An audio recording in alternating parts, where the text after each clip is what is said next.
Mais salut, ça va? Bienvenue sur cette première vidéo de 2022. Oh, ça t'ennuie si... Allez viens, on se fait la bec. Ben comment ça va? Vous avez passé de bonnes fêtes? Hein?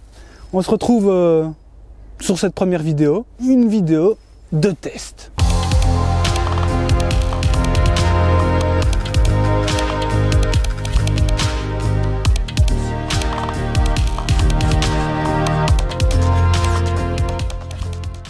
Bon, comme tu l'as vu dans le titre, aujourd'hui on teste les Vibram 5 Finger V-Trail V2. Pour te remettre dans le contexte, Vibram est une marque italienne, Vibram, qui à partir de 2005 a décidé de développer une chaussure pour se rapprocher le plus possible d'une foulée dite naturelle. Du coup, en est née la 5 Finger. Cette 5 Finger se caractérise par 4 points. La première chose, les orteils complètement libres individuellement. Donc votre pied n'est pas compacté dans une toolbox. Deuxièmement, une semelle complètement fine, donc quasi pas d'amorti, un ressenti vraiment optimal et naturel. Troisième chose, un drop zéro. Donc pas de différence entre la hauteur de talon et la hauteur de médio avant-pied. Et la quatrième chose, une complète liberté de cheville. Voilà, donc ici on n'a aucun maintien, on est vraiment très libre. On va se replacer en 2005, on est dans une période où les chaussures ont toujours plus de gel, toujours plus de mousse, toujours plus de drop, toujours plus stable et on s'éloigne de plus en plus d'une foulée naturelle. Donc vous voyez les coureurs qui tapent de plus en plus talon, qui sont de plus en plus en arrière au lieu de se replacer plus sur l'avant et de courir médio avant-pied. Venons-en à la présentation de cette chaussure. Alors tout d'abord, la V-Trail, comme le dit son nom, c'est une chaussure pour le trail. Donc comparativement à d'autres modèles de chez Vibram, elle va avoir une semelle beaucoup plus crantée, de 1, ça c'est normal, et aussi un peu plus rigide, donc avec un peu moins de souplesse. Donc ici on est sur une semelle Mega Grip, donc Vibram Mega Grip, avec des crampons de 3,7 mm. C'est pas non plus la meilleure semelle du monde. J'ai été un petit peu déçu de l'accroche de cette semelle. Mais entre guillemets, la chaussure n'a pas besoin de ça. Vous vous accrochez par la morphologie de la chaussure. Donc en gros, avec vos orteils, vous venez vraiment dans la matière. Et donc c'est ça qui vous donne cette accroche. Donc cette semelle revient un petit peu sur les bords du pied pour avoir un peu de protection quand le pied s'affaisse un petit peu. Ça c'est vraiment bien.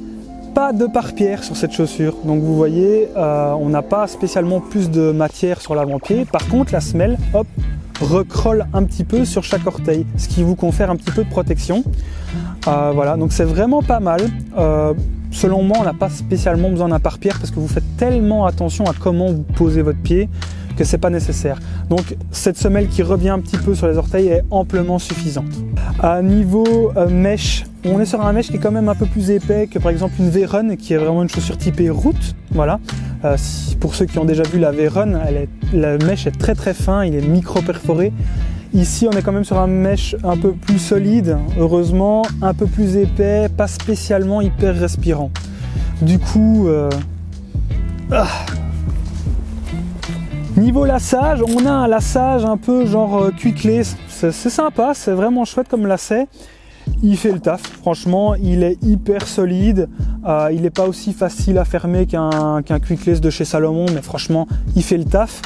Pas de poche à lacet, par contre, au bout, on a un petit scratch qu'on vient vraiment rescratcher sur le dessus du pied ici. Comme je le disais dans la présentation, niveau coque-talon, on n'en a pas. On n'a pas spécialement de maintien à l'arrière du pied pour essayer d'être le plus naturel possible.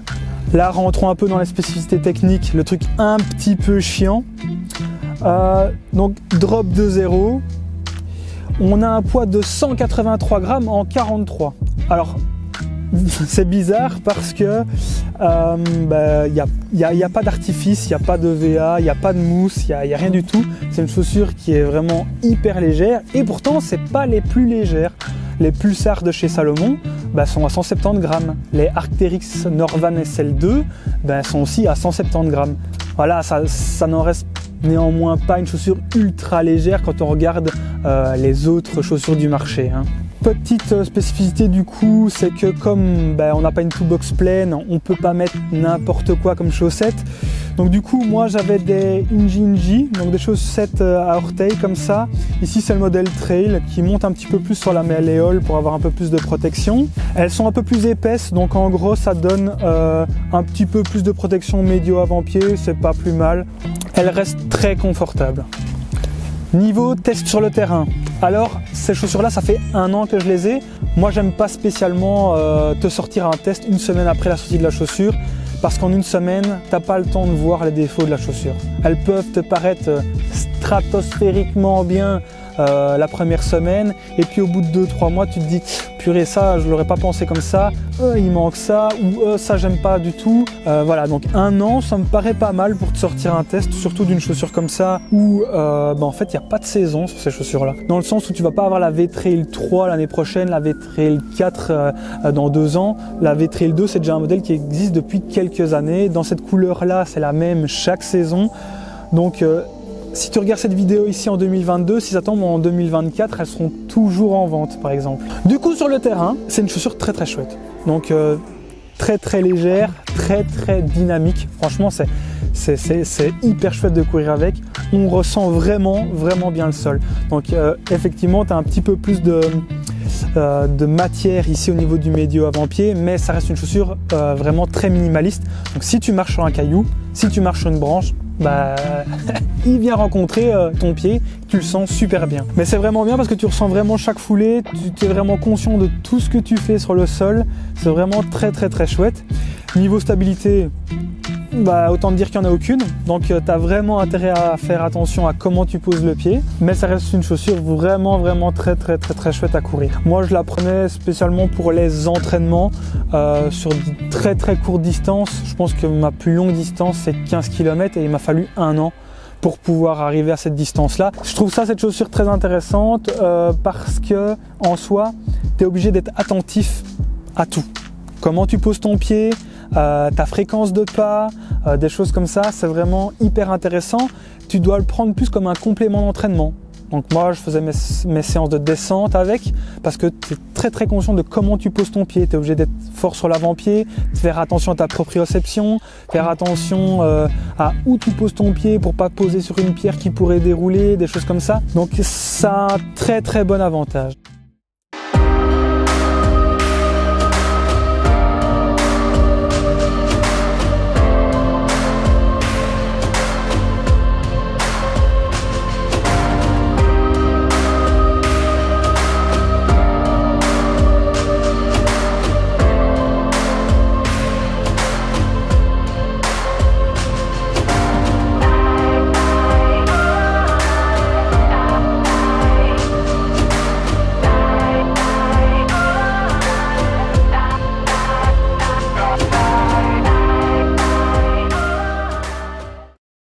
Maintenant, venons-en au titre de la vidéo. Pourquoi tout le monde devrait avoir une Five Finger? Alors oui, tout le monde devrait avoir une Five Finger, mais tout le monde ne devrait pas courir directement en Five Finger. Selon la marque, cela met entre 1 an et 3 ans de transition pour pouvoir courir avec ce genre de chaussures.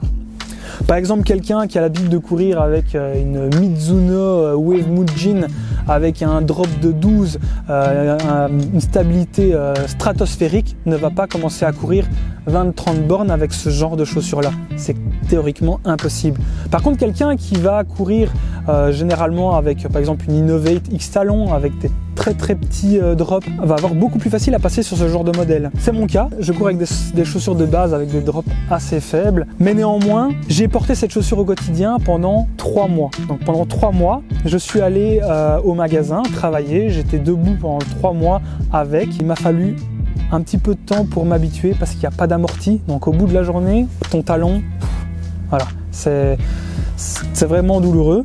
Mais voilà, donc au bout de 3 mois, j'ai décidé d'aller faire ma première sortie, 2 km. Voilà, ma première sortie, c'était 2 km en Five Finger. Comment vous devez aborder les Five Finger? Vous allez courir avec vos chaussures normales aux pieds, vous prenez votre sac et vous mettez vos Five Finger dans le sac. Vous vous échauffez comme il faut avec vos chaussures normales. Après votre échauffement, vous échangez, vous mettez vos five fingers au pied et vous commencez 2 km, la première séance. Et puis au fur et à mesure, vous allez un petit peu augmenter. Et voilà, moi, après 1 an, je peux courir 15 bornes avec ce genre de chaussures-là.